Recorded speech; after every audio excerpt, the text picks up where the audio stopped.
Kuasamu sanggup menghancurkan kutuk.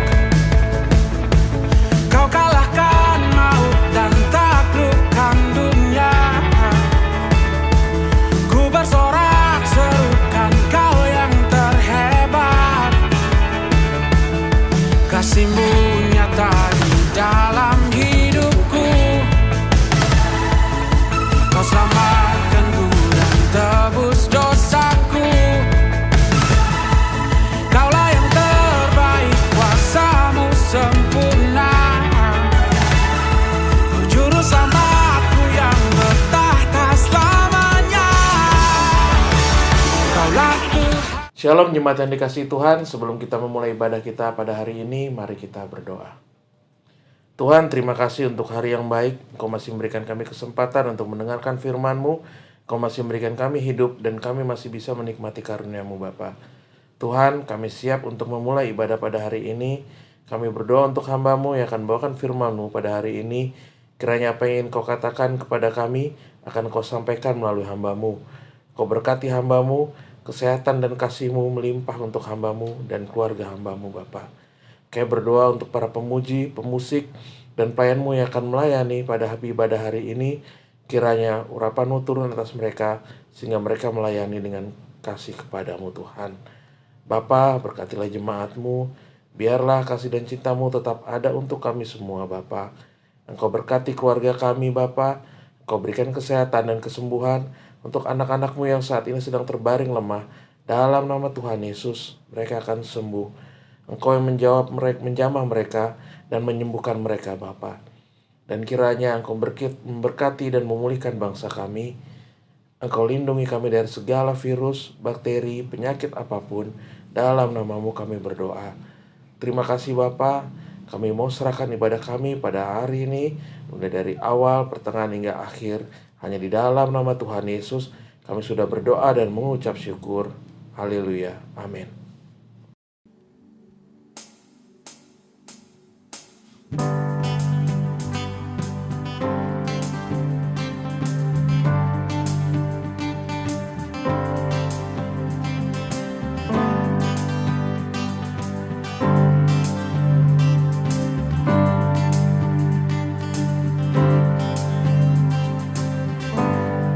Pujilah Kali semesta,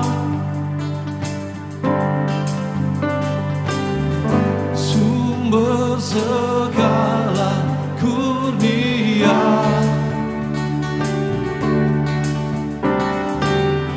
Surga dan bumi pujilah.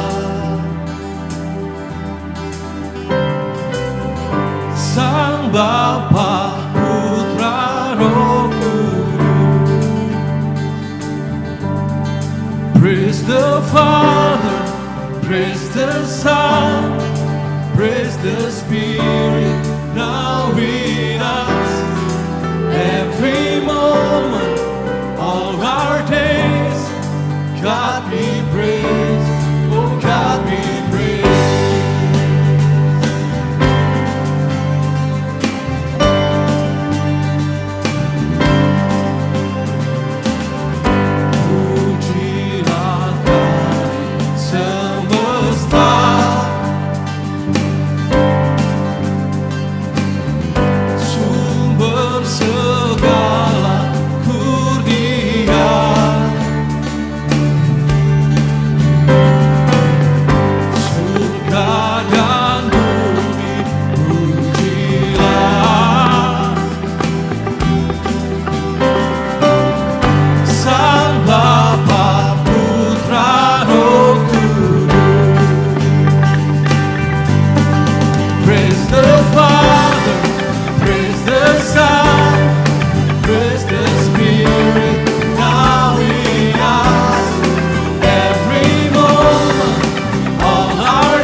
Oh God, we've seen your faithfulness. You brought us from the wilderness, but now our faith is frail and weak. Oh God of mercy, hear us.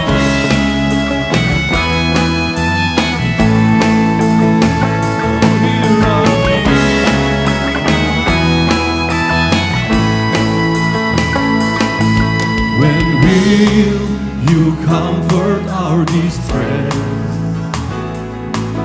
How long until the promised rest? We cry to you from deepest deep. Oh God of mercy, hear our plea. Abba Father, our Redeemer, in this barren land, be our hope and strength. Until glory, we will trust and see. Abba Father, hear us. Oh, hear our plea.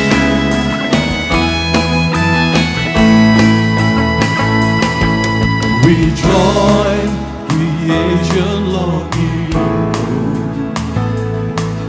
to take your ransom children home. For then the eyes of all will see the God of mercy, hear our Abba Father, our Redeemer, in this barren land, be our hope and strength. Until glory, we will trust and see. Abba Father, hear us. Abba Father, our Redeemer, in this barren land, be our hope and strength. Until glory, we will trust and see. Abba Father, for then the eyes of all will see the God of mercy, hear our plea. Abba Father, our Redeemer, in this barren land, be our hope and strength. Until glory, we will trust and see. Abba Father, Abba Father.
mengasihi Engkau Yesus dengan segenap jiwaku. Ku renungkan firman-Mu siang dan malam, ku pegang perintah-Mu dan ku lakukan. Engkau tahu ya Tuhan, tujuan hidupku hanyalah untuk menyenangkan hati-Mu.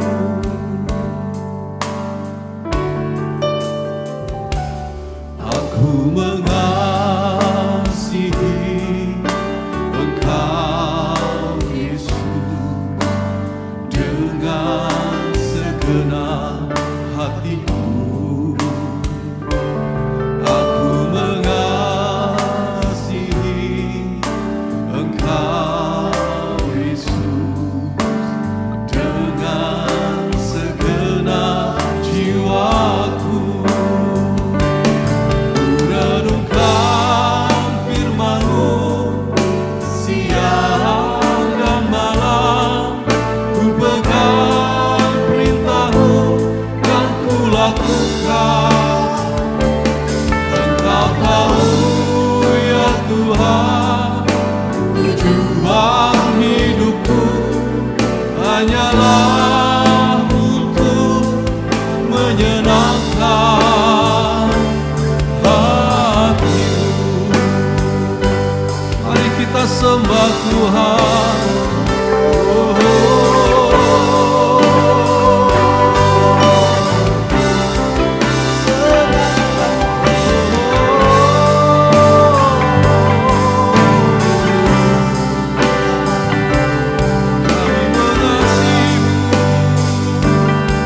kami mengasihi-Mu,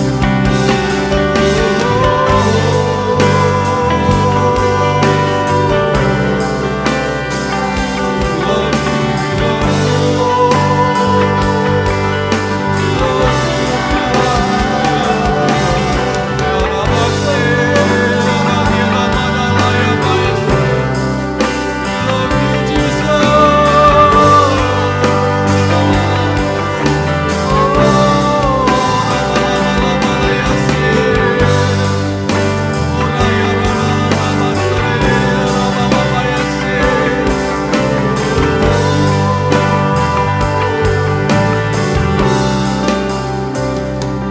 Ku renungkan firman-Mu siang dan malam, ku pegang perintah-Mu dan ku lakukan. Engkau tahu ya Tuhan, tujuan hidupku hanyalah untuk menyenangkan, hanyalah untuk menyenangkan, hanyalah untuk menyenangkan hati-Mu.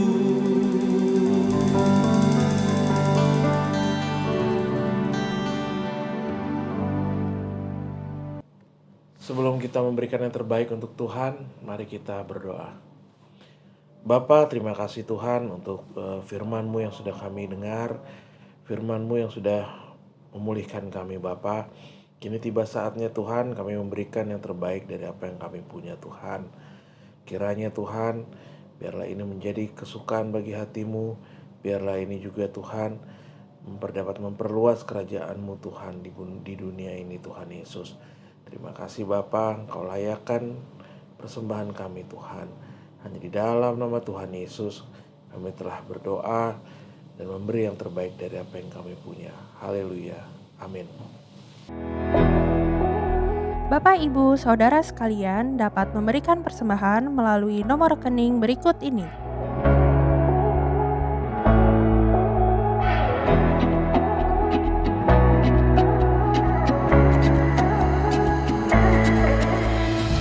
Bapak Ibu juga dapat menabur untuk pembangunan Ambon melalui rekening berikut.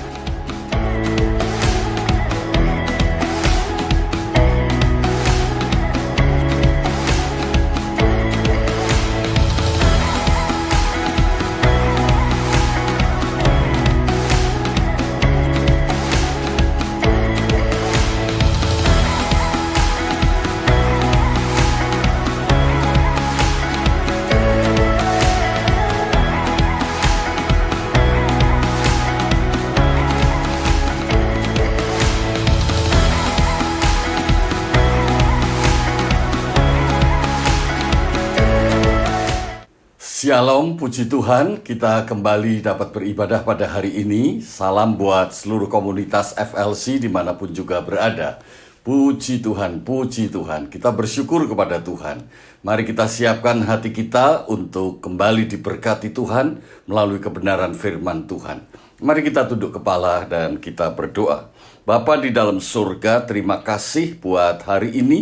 Tuhan menyediakan yang terbaik buat kami, yaitu hadirat-Mu, dan Tuhan menyampaikan keinginan-Mu, isi hati-Mu, rancangan-Mu dalam hidup kami. Kuasa Roh Kudus bekerja di dalam hati kami.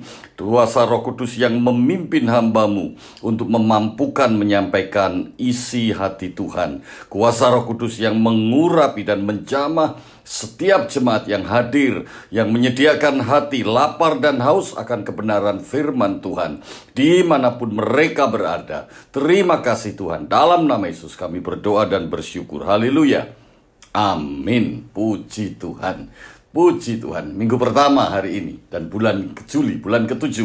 Kita bersyukur pada Tuhan. Tanpa kita sadari kita telah melewati tahun 2021 sepanjang 7 bulan, puji Tuhan, dan semua bisa berjalan dengan baik. Saya harap setiap keluarga, setiap rumah juga semuanya dalam keadaan baik, walaupun kita mendengar ada banyak kawan-kawan kita yang saat ini sedang bergumul dengan sakit karena COVID-19. Kita tetap berdoa buat mereka supaya Tuhan yang bekerja melindungi dan mereka cepat bisa pulih kembali. Tapi yang penting tetap jaga protokol kesehatan. Puji Tuhan. Saudara yang saya kasih dalam Tuhan, pada minggu ini firman Tuhan memberikan kepada kita satu keteguhan kembali tentang kehidupan di dalam hidup yang baru. Kehidupan di dalam anugerah Tuhan itu jangan disia-siakan. Maksudnya apa? Maksudnya kalau Tuhan sudah memilih kita dan memindahkan kita dari tempat yang gelap menuju ke terang yang ajaib, dari hidup lama menjadi hidup yang baru, jangan disia-siakan. Maksudnya apa jangan disia-siakan? Maksudnya kita hidup sesuai kehendak Tuhan. Kita hidup di jalan yang Tuhan tunjukkan, karena di dunia ada jalan yang lain. Kita ikut di jalan Tuhan dan berjalan di jalan itu dan dengan cara seperti apa yang Tuhan inginkan.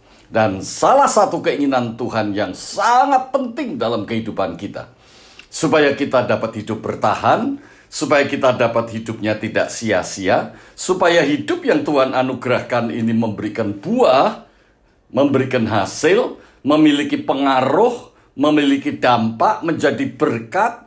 Karena hidup kita seperti yang Tuhan butuhkan, maka ikut kehendak Tuhan. Nah, salah satu kehendak Tuhan, keinginan Tuhan yang terpenting adalah berubah. Katakan bersama, berubah. Dan kalau berubah, tentunya bertumbuh menjadi dewasa.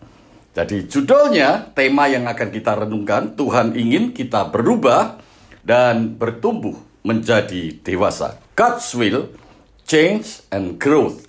Apa yang Tuhan selalu inginkan, apa yang Tuhan selalu nanti-nantikan adalah berubah dan bertumbuh. Seperti pemilik kebun anggur selalu menghendaki kebun anggurnya itu berbuah lebat dan buahnya manis. Nah, pemilik kebun anggur itu menyediakan benihnya tentunya, dan para pekerja kebun anggur yang harus menanam, merawat, memelihara sedemikian rupa sehingga pohon anggur itu bertumbuh dan berbuah lebat dan buah itu manis. Saudara bisa menangkap perumpamaan tersebut. Namun tantangan yang terbesar dalam kehidupan kita, dalam kehidupan setiap manusia, pada waktu berpikir untuk berubah, pasti tantangan yang terbesar adalah perubahan itu sendiri. Ternyata perubahan itu sebuah tantangan yang besar. Seringkali kita ingin berubah, tapi kalau kita tidak menyadari ini tantangan besar, maka itu hanya menjadi lip service, menjadi ucapan, menjadi keinginan belaka, tapi tanpa ada perubahan yang terjadi. Seseorang hamba Tuhan pernah WA ke saya, bertanya kepada saya, Pak Dwijo, apa yang menyebabkan gereja ini nampaknya transformasi belum terjadi secara nyata? Apa yang menyebabkan? Artinya apa yang menghalangi belum transformasi secara nyata? Padahal Tuhan sudah bekerja, Tuhan sudah mengurapi. Mungkin dengan kita merenungkan kebenaran firman Tuhan hari ini, kita akan tahu sebetulnya apa yang menyebabkan perubahan itu belum terjadi atau tidak terjadi. Mari saudara, kita akan baca firman Tuhan di dalam Efesus pasal 4. Kita akan membaca ayat yang ke-12 sampai dengan ayat yang ke-15. Untuk memperlengkapi orang-orang kudus bagi pekerjaan pelayanan, bagi pembangunan tubuh Kristus, sampai kita semua telah mencapai kesatuan iman dan pengetahuan yang benar tentang anak Allah, kedewasaan penuh, dan tingkat pertumbuhan yang sesuai dengan kepenuhan Kristus. Sehingga kita bukan lagi anak-anak yang diombang-ambingkan oleh rupa-rupa angin pengajaran, oleh permainan palsu manusia dalam kelicikan mereka yang menyesatkan, tetapi dengan teguh berpegang kepada kebenaran di dalam kasih kita, bertumbuh di dalam segala hal ke arah Dia, yaitu Kristus yang adalah kepala. Saudara baca ulang, renungkan, perhatikan, pikirkan, dan kemudian apa yang Tuhan taruh di hatimu. Saudara, ayat firman Tuhan yang disampaikan oleh Rasul Paulus kepada jemaat di Efesus, menurut saya menunjukkan kepada kita, memotivasi kita, bahwa perubahan itu menjadi hal yang mutlak. Apa yang diinginkan oleh Allah adalah perubahan dalam hidup kita. Dan perubahan yang terjadi dalam hidup kita itu adalah perubahan yang menuju suatu kehidupan yang terbaik. Karena kehidupan itu yang diinginkan oleh Allah.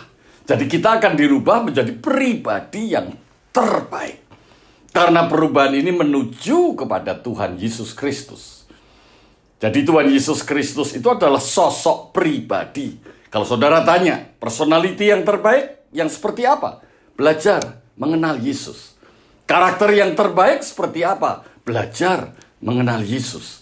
Sifat yang terbaik seperti apa? Belajar mengenal Yesus. Kalau sering mendengar khotbah, ceramah, motivator, perhatikan motivasi yang ditimbulkan oleh para motivator di dalam hati pendengarnya, cocok nggak dengan motivasi yang ada di dalam Tuhan Yesus? Cocok nggak? Artinya saya ingin mengatakan, kalau saudara ingin memiliki motivasi, hasrat yang timbul dari dalam hatimu, tentunya belajar dari Yesus. Belajar dari Yesus. Hasrat yang terbaik itu seperti apa? Manusia dengan motivasi, dengan niat, dengan hasrat yang terbaik itu seperti apa? Belajar. Apa yang menjadi hasrat? Apa yang menjadi niat? Di situ ada tujuan. Belajarlah seperti Tuhan Yesus. Puji Tuhan. Puji Tuhan. Saudara, perubahan hidup dalam faktanya, dalam kenyataannya, dalam realitanya, itu membutuhkan satu pergumulan. Perubahan itu bukan sesuatu yang mudah. Coba saudara pahami baik-baik. Betul saudara ingin berubah, tapi saudara harus tahu yang saudara inginkan itu bukan sesuatu yang mudah. Tapi mengapa kalau kita mengajarkan tentang prinsip perubahan selalu inginnya tip and trick, fish and chip.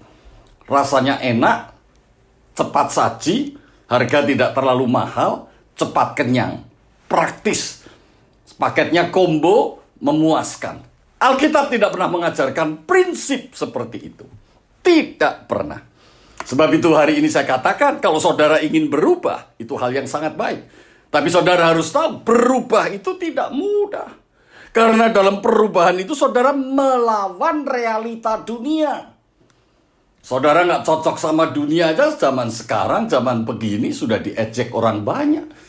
Dianggap saudara ngomong aneh, dianggap saudara ngomongnya nggak sesuai sama keinginan banyak orang, dianggap saudara jalan yang salah, padahal kita sedang menempuh jalan yang benar.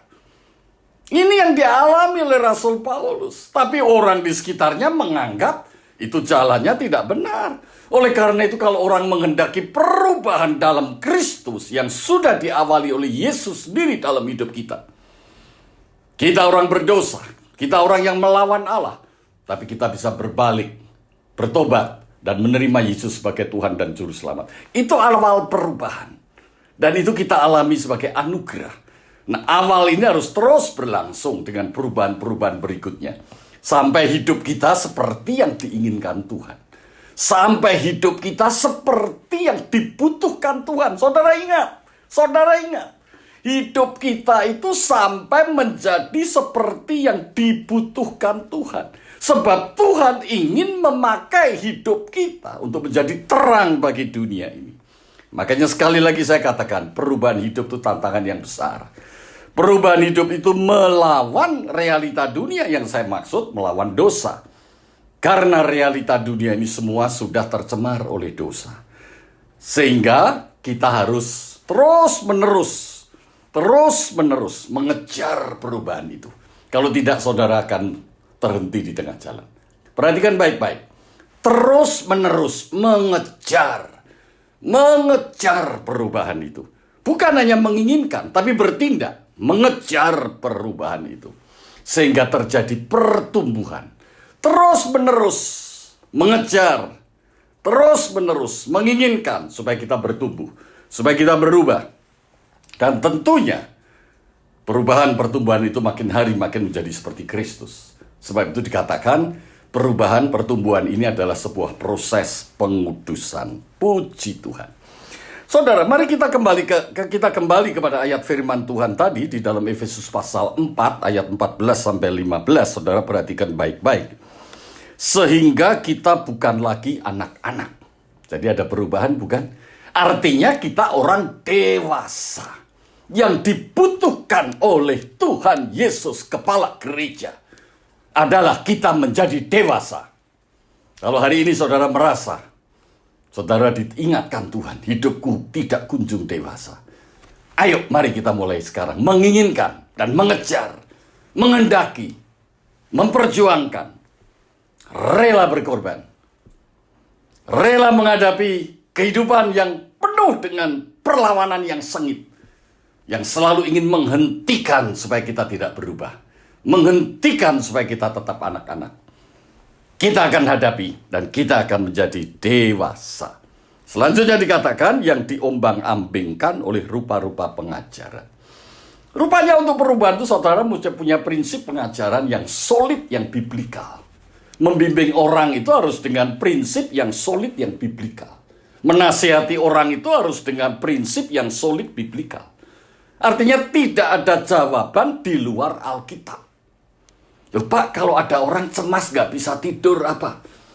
Apa obatnya pil tidur? Misalnya orangnya begitu kan? Apa perlu kedatang Pak Dwijo? Supaya tidurnya itu bisa nyaman, enak diobati.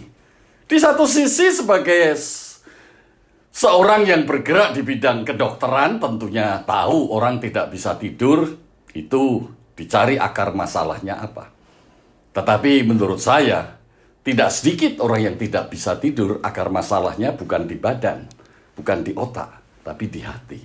Nah, kalau saudara menemukan akar masalahnya di hati, maka jawabannya bukan obat, tapi hatimu mesti berubah. Yang setuju katakan, amin. Sebab kalau hatimu tidak berubah, hanya kepalamu, otakmu diisi dengan obat, terus diisi dengan obat, dipengaruhi obat supaya tidur, maka kehidupanmu akan berubah kepada sesuatu yang tidak seperti yang Tuhan kehendaki. Pasti berbeda. Saudara tidur nyenyak, tapi dirimu tidak pernah berubah. Melalui sesuatu persoalan hidupmu akan menjadi lebih baik kalau waktu saudara menghadapi persoalan dan menyelesaikan itu sesuai dengan prinsip yang solid, yaitu kebenaran Alkitab. Tidak diombang-ambingkan oleh pengajaran, oleh permainan palsu manusia, dalam kelicikan mereka yang menyesatkan. Kapan saudara tahu kalau jalannya salah? Kapan saudara tahu kalau saudara terpengaruh dengan jalan yang tersesat? Kapan kalau saudara tahu saudara itu mendapatkan arahan yang palsu? Kalau saudara tahu prinsip Alkitab. Mari kita tambah hari tambah semangat belajar tentang kebenaran-kebenaran Alkitab, tentang kebenaran firman Tuhan. Tetapi dengan teguh berpegang pada kebenaran di dalam kasih kita. Kebenaran, tapi waktu memegang kebenaran, teguh memegang prinsip kebenaran. Tetapi dalam relasi dengan Tuhan dan relasi dengan sesama di dalam kasih. Banyak orang mau hidup benar, tapi tidak mau memperhatikan bagaimana dia mengembangkan relasi dengan Tuhan dan dengan sesama. Di dalam segala hal ke arah dia. Nah, dalam semua yang kita lakukan, mengasihi Tuhan dengan segenap hati, mengasihi sesama seperti bagaimana Tuhan mengasihi kita, tujuannya hanya satu, supaya kita bertumbuh makin hari makin sama dan serupa dengan Tuhan Yesus Kristus. Puji Tuhan, puji Tuhan. Sekarang saudara sudah bisa membayangkan bahwa ternyata kalau kita ingin berubah, kita ingin bertumbuh, kita ingin berbuah, kita ingin menjadi dewasa, di tengah dunia seperti sekarang apalagi akan datang, itu suatu pergumulan yang luar biasa. Bukan yang biasa, luar biasa. Sehingga saya mempunyai satu gambaran, orang yang menginginkan perubahan seringkali dia mengalami apa yang disebut jatuh bangun, jatuh bangun, jatuh bangun. Jatuh bangun, jatuh bangun. Tapi kalau dia tetap dalam track yang benar, dia tetap memilih jalan yang disediakan Tuhan dengan cara yang diajarkan Tuhan, walaupun jatuh bangun, tapi makin hari makin sehat.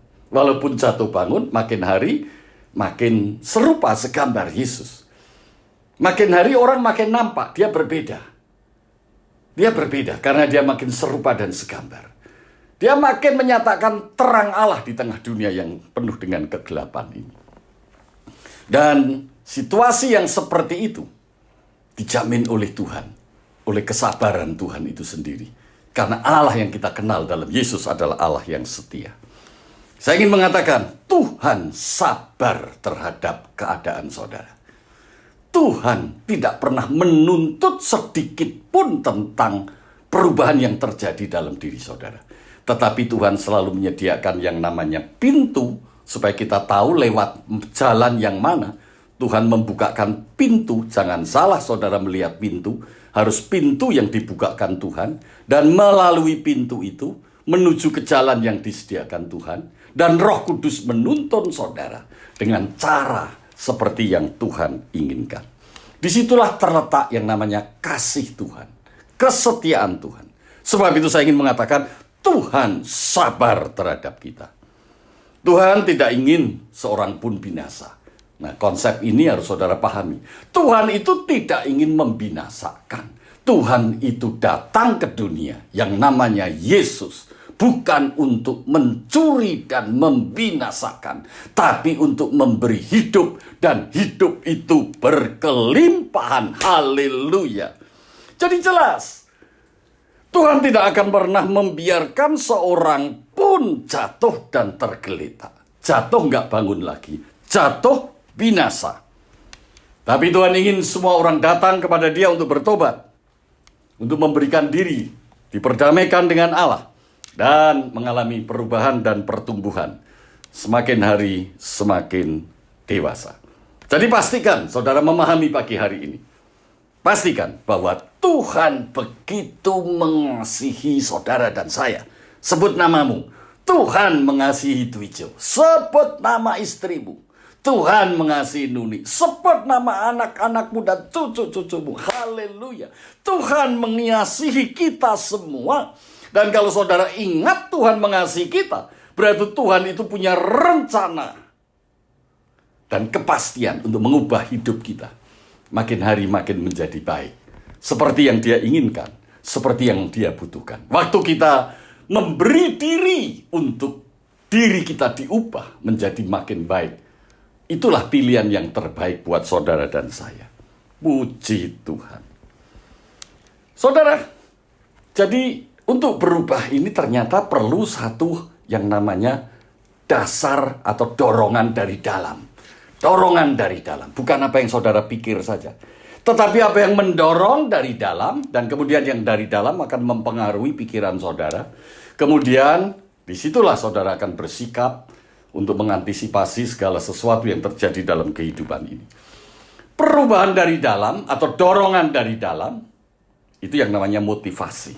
Tentunya di dalam ilmu perilaku manusia, ada pengertian atau ada definisi tentang motivasi, dan saya tidak akan sampaikan secara detail, tapi intinya motivasi apa yang menjadi alasan. Atau yang di Alkitab ditulis niat. Tapi Alkitab jelas menulis, Daud mengatakan kepada Salomo, supaya dia mengikuti ayahnya, mengikuti Daud untuk menyembah Allah. Sebab itu sembahlah Allah dengan niat yang tulus. Niat yang tulus. Artinya memang Daud itu tahu, Allah tuh ingin Daud hidupnya dengan hati yang tulus. Hati yang tulus. Tidak ada niat lain. Niatnya hanya tertuju kepada Allah dan menyenangkan hati Allah. Dan mengikuti apa yang Allah kehendaki. Menjadi seperti yang Allah mau. Itu yang namanya motivasi. Motivasi. Tentunya kalau ada yang tulus, ada yang tidak tulus. Nah, saudara perhatikan. Di dalam Alkitab kita belajar sesuatu tentang motivasi. 2 Korintus 5 ayat 14. Tentang Rasul Paulus. Apa yang Rasul Paulus katakan kepada jemaat di Korintus? Sebab kasih Kristus yang menguasai kami. Saudara perhatikan. Di dalam hati Paulus penuh dengan kasih. Kasih Kristus yang menguasai kami. Saya menerjemahkan, memahami, mempersepsi. Menguasai itu berarti Paulus dibelenggu. Tapi belenggunya itu kasih. Belenggu kasih itu pasti berbicara tentang hatinya, motivasinya. Karena kami telah mengerti. Ya, motivasi itu timbul karena ada satu pemahaman, pengenalan. Kami telah mengerti. Apa yang dimengerti Rasul Paulus? Bahwa jika satu orang sudah mati untuk semua orang, maka mereka semua sudah mati. Jadi Paulus membayangkan kasih Kristus itu begitu besar. Sebab itu Pauluslah yang mengatakan di dalam Alkitab, begitu panjang, begitu lebar, begitu tinggi, begitu dalam, begitu besar kasih Allah. Tidak dapat dibandingkan, tidak dapat dipikirkan dengan otak yang terbatas ini. Kasihnya itu begitu besar. Karena menyangkut keselamatan jiwa, menyangkut kehidupan kekal, menyangkut pengampunan dosa, menyangkut hidup baru. Dan itu semua yang sudah dialami oleh Rasul Paulus. Rasul Paulus bisa membedakan hidupnya sekarang di dalam Kristus dengan hidup yang lalu pada waktu dia melawan, memberontak terhadap Allah, melawan, memberontak terhadap Tuhan Yesus. Saudara, yang saya pahami di dalam Alkitab itu banyak sekali bukti-bukti, catatan-catatan, kisah-kisah, riwayat-riwayat, fakta-fakta tentang perubahan yang menghasilkan kebaikan buat kita. Seperti yang Allah inginkan. Itu yang pertama. Yang kedua tentang keajaiban-keajaiban yang dialami oleh orang yang percaya kepada Allah di dalam Tuhan Yesus Kristus. Keajaiban, mujizat. Dan tentang kehadiran Tuhan yang menyertai setiap orang yang percaya kepada Allah di dalam Tuhan Yesus Kristus. Jadi saya membayangkan orang yang berjalan bersama Yesus pasti akan mengalami perubahan dan menjadi yang terbaik. Dan perubahan itu dialami melalui yang namanya bersama Tuhan, kehadiran Tuhan.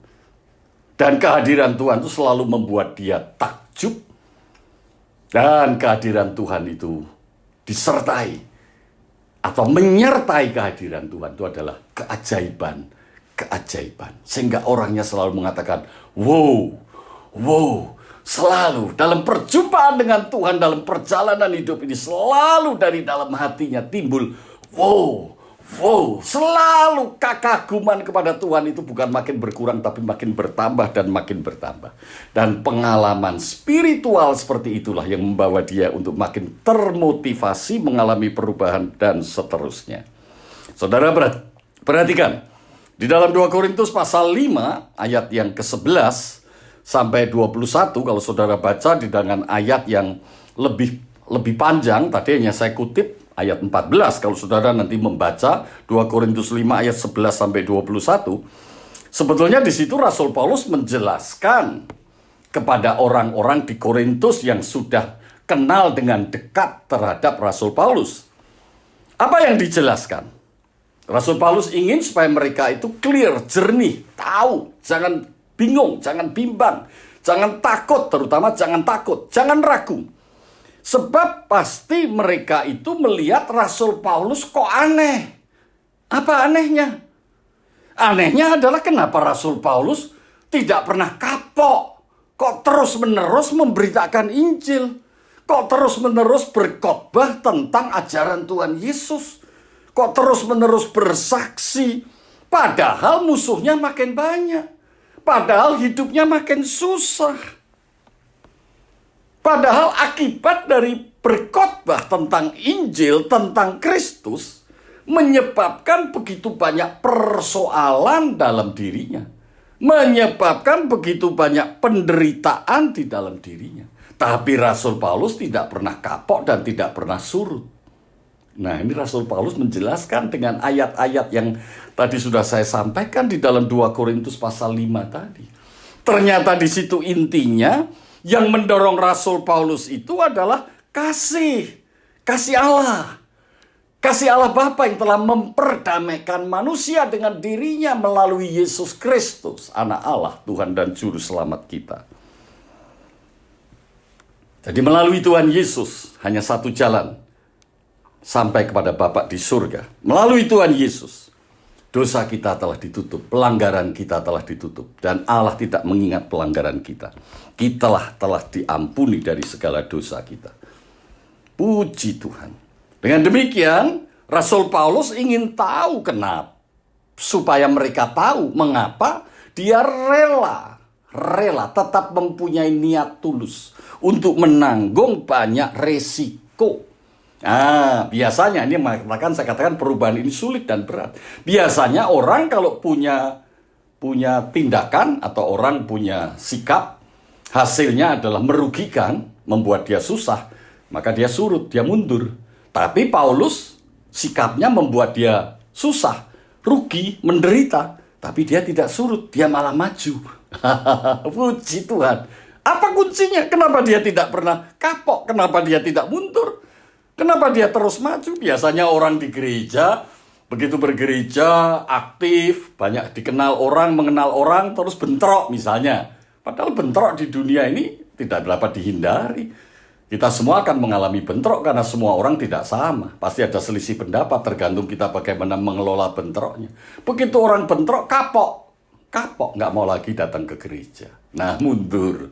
Karena dia datang ke gereja bukan menjadi seperti apa yang Tuhan mau. Dia datang ke gereja untuk menjadi seperti yang dia mau. Stop mulai sekarang. Stop mulai sekarang.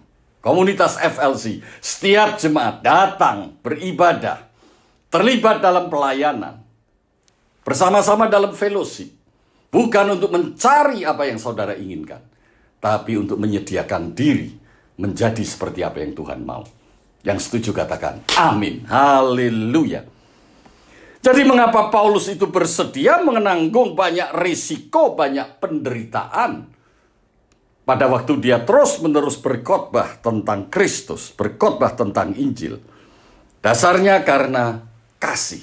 Dan Paulus menjelaskan lebih lanjut bahwa apa yang dia peroleh dan miliki itu jauh lebih berharga daripada apa yang disediakan oleh dunia. Daripada apa yang dulu pernah dia dapat. Dulu ada kebanggaan, ada pujian, segala macam. Tapi sekarang apa yang diperoleh itu jauh lebih berharga. Yaitu keselamatan, kehidupan kekal. Puji Tuhan. Sebab itu karena dia menghargai nilai yang dia peroleh oleh kasih Allah di dalam Kristus. Dia tidak pernah peduli dengan apa yang terjadi waktu dia tetap setia memenuhi keinginan Allah untuk terus-menerus mengabarkan Injil, berkhotbah tentang Injil. Hidup seturut kehendak Allah di dalam jalan, melalui jalan yang disediakan Allah. dan dengan cara seperti yang Allah inginkan oleh pimpinan dan kuasa Roh Kudus. Jadi saudara sudah mulai dapat gambaran kan apa yang menjadi motivasi Rasul Paulus? Saya ingin katakan begini, motivasi Rasul Paulus itu motivasi yang benar. Kita harus punya motivasi yang benar. Jadi kalau kita ingin berubah, kita ingin bertumbuh, kita ingin berbuah, memenuhi keinginan Allah karena keinginan Allah adalah berubah, milikilah motivasi yang benar, yaitu mencintai Tuhan. Dasar kita berubah adalah mencintai Tuhan. Mencintai Tuhan. Kita mencintai Tuhan karena kita terpikat kepada Tuhan. Kita terpikat kepada Tuhan. Kenapa kita terpikat kepada Tuhan? Karena bukan apa yang kita inginkan supaya kita mendapat, tetapi hanya karena telah mengenal siapa Allah yang penuh kasih yang kita kenal dalam Tuhan Yesus Kristus. Haleluya. Jadi kalau saya renung-renungkan prinsip ini, motivasi yang benar ini sebetulnya menunjukkan isi hati. Isi hati. Dengan singkatnya, apa yang disembah oleh hati. Idols of heart. Apa yang menjadi ilah di dalam hatinya. Cek. Setiap tingkah laku orang mesti terhubung dengan ilahnya yang ada di dalam hati. Ilahnya yang ada di dalam hati Paulus setelah dia hidup baru dan mengikut Yesus adalah Tuhan Yesus itu sendiri. Makanya kita tahu dia tidak pernah surut meskipun dia mengalami penderitaan. Kalau ilahnya lain selain Tuhan Yesus, pastilah orang ikut Tuhan Yesus, orang jadi orang Kristen pasti mau cari cuan. Cari cuan karena pikirannya bakal hoki. Cari cuan karena pikirannya selalu hoki. Diberkati. Cari cuan. Padahal arti berkat menurut Injil kerajaan Allah itu bukan hal-hal yang terkait dengan nilai-nilai duniawi. Puji Tuhan. Puji Tuhan. Saudara, jadi perubahan itu terjadi kalau kita mengenal Tuhan Yesus, mengenal Allah oleh karena kasih-Nya. Perubahan itu terjadi dimulai dari hati, karena berkaitan dengan motivasi. Rasul Paulus memberikan penjelasan itu kepada jemaat di Korintus maupun jemaat di Efesus. Yang berikutnya, perubahan itu terjadi kalau kita sendiri mengizinkan. Kita sendiri mengizinkan, jadi tetap ada partisipasi dari kita. Tapi bagian dari kita, respon dari kita adalah menghendaki, menginginkan, mengizinkan. Di dalam Yohanes pasal 10 ayat yang ke-10 tadi sudah saya singkat bahwa Tuhan itu datang untuk memberikan hidup dan hidup itu berkelimpahan. Aku datang supaya mereka mempunyai hidup dan mempunyai dalam segala kelimpahan. Artinya kita harus tahu Tuhan itu dapat mengubah hidup kita. Tapi kalau kita mengizinkan. Dan Tuhan itu setiap hari akan membantu kita. Tuhan itu setiap hari akan mengubah apa yang kurang dalam diri kita. Sehingga kita akan menjadi seperti yang Tuhan butuhkan dan seperti yang Tuhan inginkan. Karena semata-mata Tuhan Yesus itu datang ke dunia untuk membawa perubahan itu sendiri. Tapi itu semua akan kita alami, terjadi dalam hidup kita, kalau kita menghendaki. Selain motivasinya sudah cocok seperti yang Alkitab katakan, kita pun terus-menerus menginginkan. Maksudnya, kalau kita punya motivasi benar, tapi kemudian kita mengalami risiko akibat daripada motivasi tersebut, kita tidak jemu. Kita tidak kapok. Kita jadi tidak menghitung untung ruginya mengikut Tuhan. Karena kita memang ingin tujuan kita. Menginginkan itu artinya kita tahu tujuan untuk apa kita tetap ingin berubah dan bertumbuh. Coba saudara perhatikan di dalam Efesus pasal 4 ayat yang ke-13. Yang tadi saudara sudah baca. Efesus 4 ayat 13. Sampai kita semua telah mencapai kesatuan iman dan pengetahuan yang benar tentang anak Allah. Kedewasaan penuh dan tingkat pertumbuhan yang sesuai dengan kepenuhan Kristus. Jadi tahu. Perjalanannya itu tahu. Oh, saya mau menuju ke sana. Nah, saya harus menginginkan menuju ke sana. Kita harus mengizinkan diri kita untuk kita menjadi sampai ke sana. Saya beri gambaran begini, saudara. Tangan kanan saya ini adalah tujuan yang hendak kita capai. Sesuatu yang terbaik. Ini tidak mungkin tercapai kalau saya tidak mulai dari tangan kiri saya. Untuk kemudian saya berjalan, saya menginginkan, saya menghadapi masalah waktu saya berjalan, tapi saya tetap menginginkan sampai pada titik yang saya tunjukkan di tangan kanan. Kalau saya tetap menginginkan, walaupun ada masalah, saya tetap berjalan sampai ke titik seperti yang diinginkan. Kira-kira gambaran sederhananya begitu. Kalau saudara bisa memberikan ilustrasi yang lebih tepat, itu ada baiknya. Jadi perubahan terjadi jika kita menginginkan. Perubahan itu terjadi jika kita mengejar. Menginginkan lalu bertindak. Itu namanya mengejar. Sebab itu Rasul Paulus mengatakan, aku berlari-lari sampai kepada tujuan. Mengejar. Kita harus mengejar, kita tidak bisa santai, kita tidak bisa menunggu, kita terus bergerak ke tujuan secara aktif. Sambil kita hadapi segala hambatan, segala halangan. Sekali lagi saya ingin mengatakan hambatan halangannya itu begitu besar. Karena saudara sejak lahir sudah dipengaruhi oleh dunia, oleh ilah-ilah dunia. Hatimu dipengaruhi, cara berpikirmu dipengaruhi, lingkunganmu mempengaruhi. Sehingga itu sudah mendarah daging. Atau dengan kata lain sudah terbiasa menghidupi apa yang dilakukan oleh ilah-ilah dunia. Pengaruh dunia sudah terbiasa dalam hidup saudara. Nah, waktu saudara lahir baru, saudara memiliki hati yang lembut, hati yang baru, hati yang taat sama Tuhan. Roh Tuhan ada di dalam hatimu yang baru. Terus saudara mulai hidup dari waktu ke waktu. Itu tidak gampang. Karena saudara harus menghadapi kebiasaan yang sudah mendarah daging. Untuk itulah saudara harus punya niat, punya motivasi, dan mengejarnya.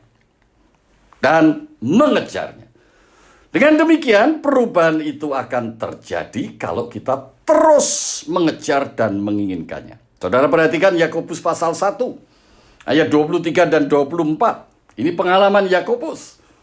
Kalau mau ikut Tuhan, ya kita harus mengejar. Kita harus melakukan seperti apa yang Tuhan mau. Sebab jika seorang hanya mendengar firman saja dan tidak melakukannya, ia adalah seumpama seorang yang sedang mengamat-amati mukanya yang sebenarnya di dalam cermin, di depan cermin. Jadi omong kosong aja. Orang yang hanya menginginkan firman, orang yang ingin seperti menjadi orang Kristen maksud saya, hanya mendengar tapi tidak melakukannya, itu seperti orang berhadapan dengan cermin. Tidak ada sesuatu perubahan, tidak ada sesuatu yang terjadi, sebentar dilihat dan sebentar sudah lupa. Ayo, siapa yang seperti itu? Mari kita berubah hari ini. Ayat 26. Jikalau ada seorang yang menganggap dirinya beribadah, tetapi tidak menjaga kata-katanya, tidak mengekang lidahnya, itu artinya tidak menjaga kata-katanya. Sama saja ia menipu dirinya sendiri.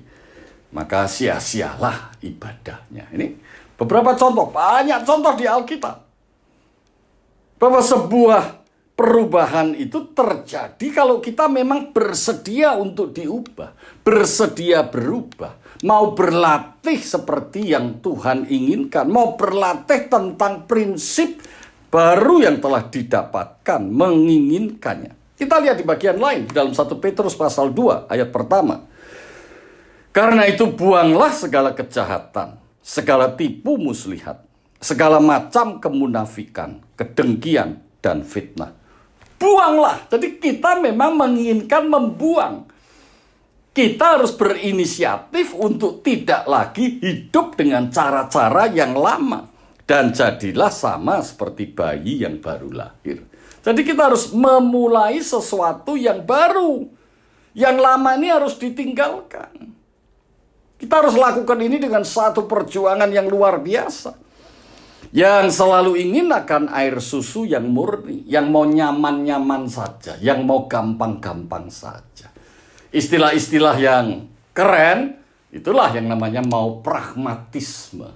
Itulah yang namanya mau berdasarkan humanisme.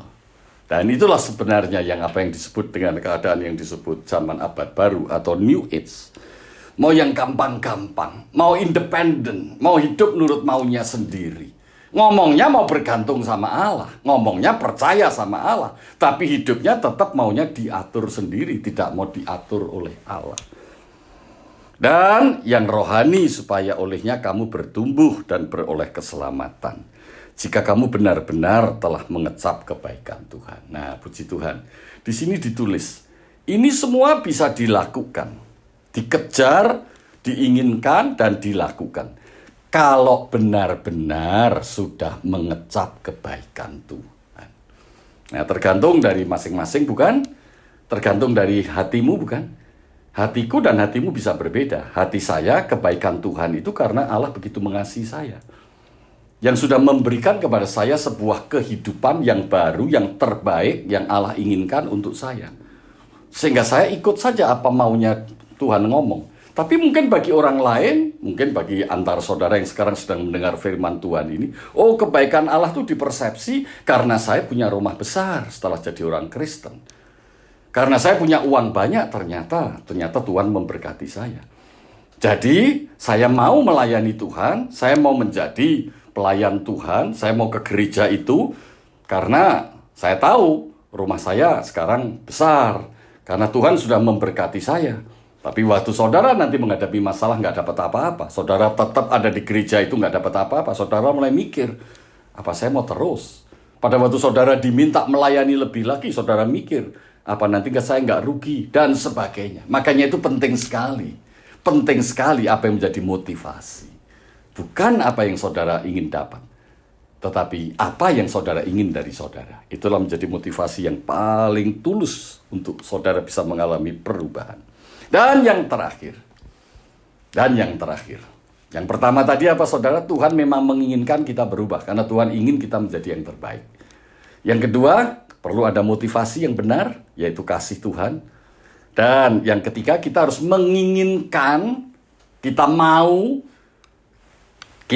sebab itu Paulus pun juga berani menghadapi risiko dengan risiko yang sangat tinggi sekalipun, sehingga dibilang dia orang gila, nggak masalah dibilang orang gila, seperti orang gila, dia tetap berkhotbah. Dan yang terakhir, perubahan dan pertumbuhan ini dijamin oleh Tuhan, dijamin berhasil oleh Tuhan, nggak mungkin gagal. Tuhan yang menjamin supaya perubahan itu terjadi, supaya perubahan itu digenapi. Dalam 2 Tesalonika pasal 3 ayat yang ketiga, dikatakan, Paulus bilang, apa? Tuhan itu setia. Ia yang selalu menguatkan hatimu. Ini menggambarkan bahwa dalam perubahan itu kita jatuh bangun, kita menghadapi pergumulan, tapi Tuhan selalu ada, Tuhan selalu hadir, Tuhan selalu setia, Tuhan selalu mendukung, dan memelihara kamu, tentunya memelihara jiwanya, memelihara hatinya, memelihara pikirannya terhadap yang jahat. Memelihara jangan sampai di hati itu ada ilah yang lain selain Tuhan Yesus Kristus. 1 Korintus pasal 10 ayat 13.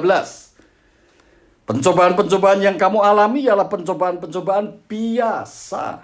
Karena pencobaan-pencobaan ini datangnya dari dunia. Pencobaan-pencobaan ini adalah rekayasa dari seorang engineer yang namanya setan. Dan setan itu sudah dikalahkan. Maut itu sudah dikalahkan oleh kematian dan kebangkitan Kristus. Dan Kristus sekarang sudah naik ke surga, duduk di sebelah kanan Allah Bapa dan berjanji akan datang kembali. Oleh karena itu yang kita alami itu semua dalam kontrol Tuhan. Pencobaan biasa yang tidak melebihi kekuatan manusia. Artinya di dalam diri kita ini, yang diciptakan Allah ini, ciptaan Allah ini, pasti sanggup menghadapi pencobaan itu. Sebab Allah itu setia. Allah itu setia. Dan karena itu ia tidak akan membiarkan kamu dicobai melampaui kekuatanmu. Jadi semuanya itu bergantung sama Allah. Semuanya itu kan kasih karunia anugerah Allah. Kalau kita disanggupkan bukan karena kita benar-benar kuat, tetapi karena Allah yang menyediakan kekuatan bagi kita. Nah, seringkali orang mengatakan, otot rohaninya dilatih lah. Saya kurang begitu senang mengatakan otot rohaninya dilatih. Saya lebih baik mengatakan hatimu selalu dibersihkan. Hatimu dibersihkan. Mulai awalnya dari situ. Belajarlah berserah sama Tuhan. Jangan mengontrol dirimu sendiri. Biar dirimu dikontrol Tuhan. Selanjutnya engkau dipakai Tuhan. Mungkin untuk menjadi otoritas buat keluargamu kalau engkau kepala keluarga. Untuk menjadi penolong bagi suamimu, pendukung bagi suamimu kalau engkau menjadi istri daripada seorang laki-laki. Dan seterusnya.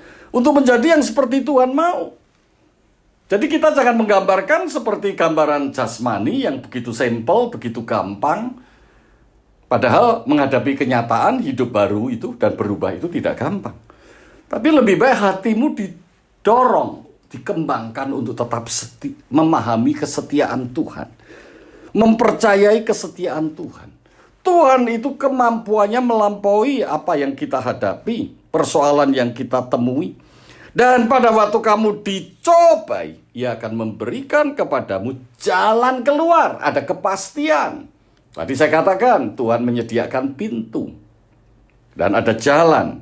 Sehingga kamu dapat menanggungnya. Artinya kita dapat menanggung kalau kita ngikut Tuhan. Karena kita harus mengikuti jalan itu. Kita harus menggunakan cara itu. Jadi tidak cukup saudara berteriak, Yesus. Volume suara saudara dipikir menentukan kekuatan rohani yang ada dalam diri saudara. Tidak juga. Saudara boleh berteriak karena saudara terlalu percaya dan terlalu bersemangat. Terlalu bergelora mempercayai Tuhan. Boleh berteriak. Tapi saudara jangan anggap bahwa kekerasan bersuara itu terus yang membuat saudara kuat. Tidak. Sebetulnya yang membuat saudara kuat kalau saudara menyadari diri saudara lemah. Dan saudara perlu Tuhan. Saudara berserah. Saudara bergantung. Dan bersedia dipimpin oleh Tuhan. Yang terakhir, saya bikin satu urut-urutan. Saudara perhatikan. Saudara perhatikan di bawah ini. Ada urut-urutan. Mengenal dan memahami Tuhan, itu yang pertama. Tadi yang saya sebut sebagai doktrin, pengajaran. Supaya saudara nggak terombang-ambing. Saudara jangan ditipu. Saudara jangan dipalsukan. Saudara jangan disesatkan. Ya kemudian selanjutnya kalau saudara mengenal tentang dan memahami Tuhan, pasti saudara mengenal tentang siapa Tuhan, mengenal kasih-Nya, mengenal atribut yang ada pada Tuhan, Tuhan itu siapa dan apa yang Tuhan mau kerjakan, sehingga saudara memiliki hati yang gentar dengan Tuhan, hati gentar, takut pada Tuhan. Dengan hati yang gentar, saudara tambah kagum, tambah cinta sama Tuhan, saudara tambah tersungkur di hadirat Tuhan, itu namanya worship. Saudara menyembah Tuhan, saudara terus beribadah kepada Tuhan. Nah, disitulah saudara mengalami yang disebut perjumpaan dengan Tuhan. Saudara akan terus percaya, berserah, dan taat dengan delightful, dengan senang hati.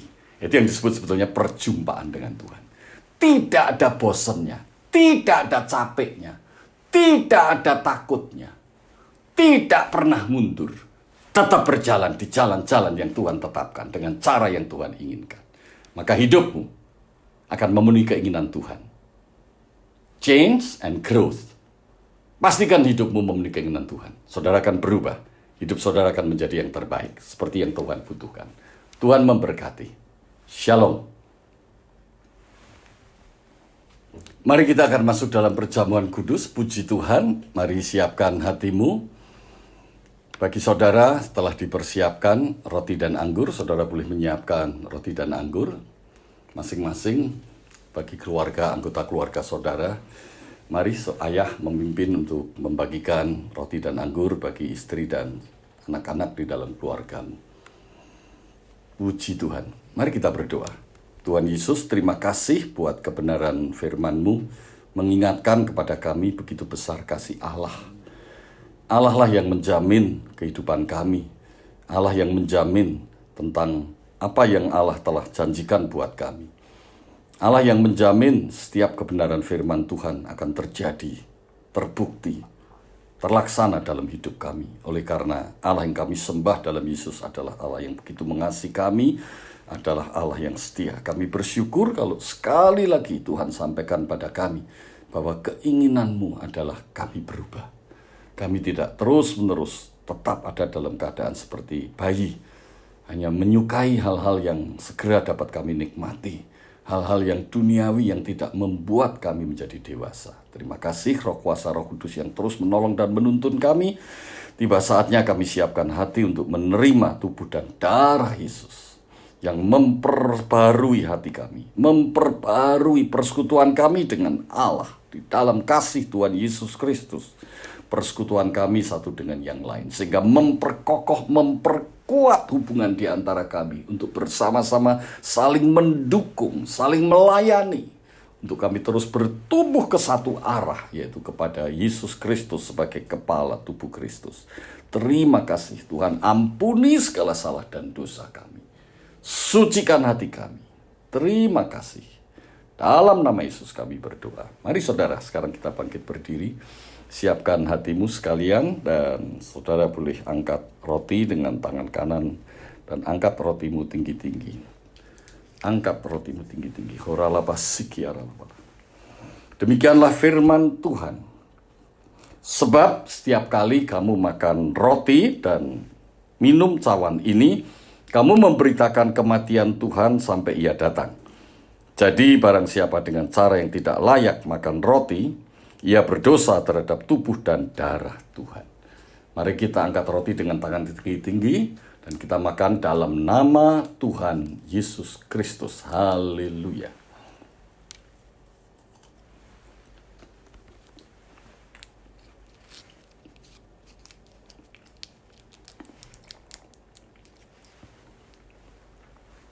Mari kita angkat cawan tinggi-tinggi. Puji Tuhan. Puji Tuhan.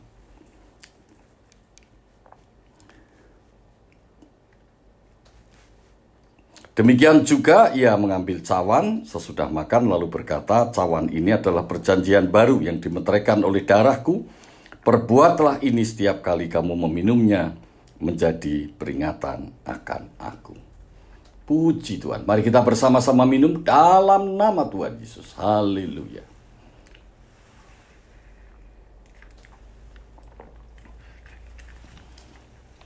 Haleluya, puji Tuhan. Mari kita semua bersyukur. Haleluya. Puji Tuhan.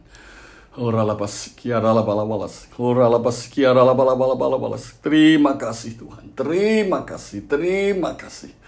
Terima kasih Tuhan membuat kami mengerti apa yang Tuhan mau di akhir zaman ini.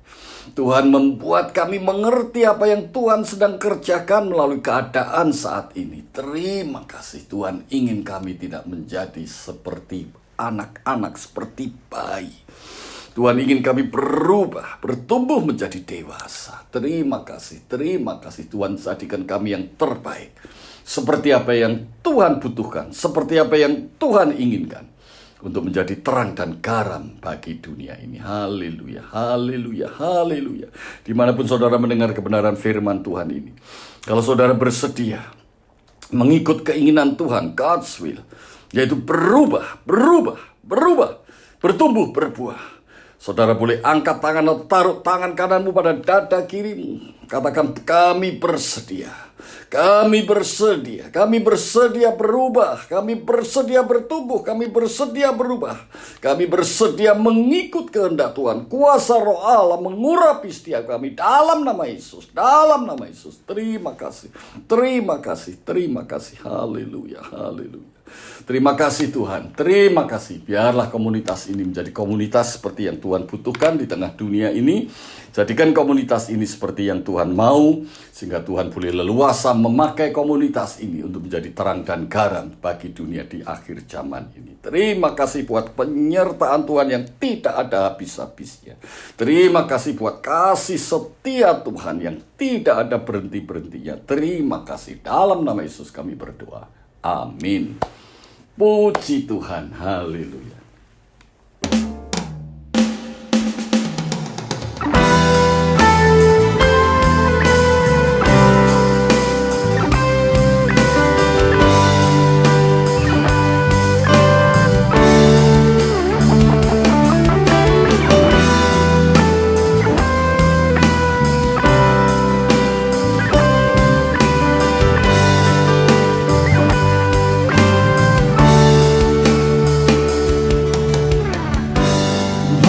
berkati dan lindungi, sinari dengan wajahnya dan beri karunia.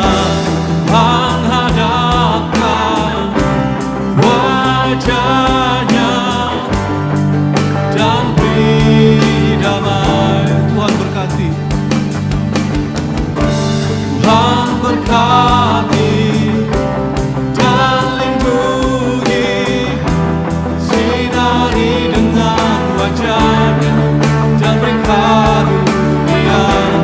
Menghadapkan wajahnya dan beri damai.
Saudara, mari kita akhiri ibadah kita pada pagi hari ini.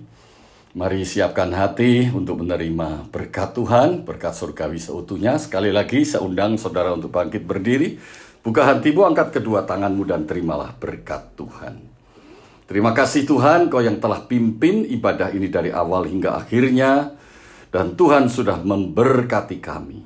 Dan tiba saatnya Tuhan menyampaikan berkat untuk kami dan kami siap menerimanya. Kiranya berkat Tuhan itu akan memenuhi seluruh isi rumah tangga kami. Terima kasih. Saudara-saudara yang dikasihi Tuhan, Tuhanlah yang menyertaimu, Tuhanlah yang melindungimu, Tuhan yang memberkatimu selalu. Tuhan menyinari engkau dengan wajahnya dan memberikan kasih karunia-Nya. Tuhan menghadapkan wajahnya kepadamu dan memberikan damai sejahteranya. Pastikanlah hidupmu dipenuhi oleh damai sejahtera Allah. Seisi hatimu, seluruh isi hatimu, seluruh ruangan, seluruh keluargamu, seisi rumahmu dipenuhi dengan damai sejahtera Allah. Sekarang terimalah rahmat dan berkat Allah yang melimpah, kasih anugerah Tuhan Yesus Kristus, kuasa, pimpinan, persekutuan dan penghiburan Roh Kudus. Mulai hari ini sampai selama-lamanya. Haleluya. Mari semua yang diberkati dalam nama Yesus kita bersama katakan amin. Puji Tuhan. Puji Tuhan. Selamat hari Minggu.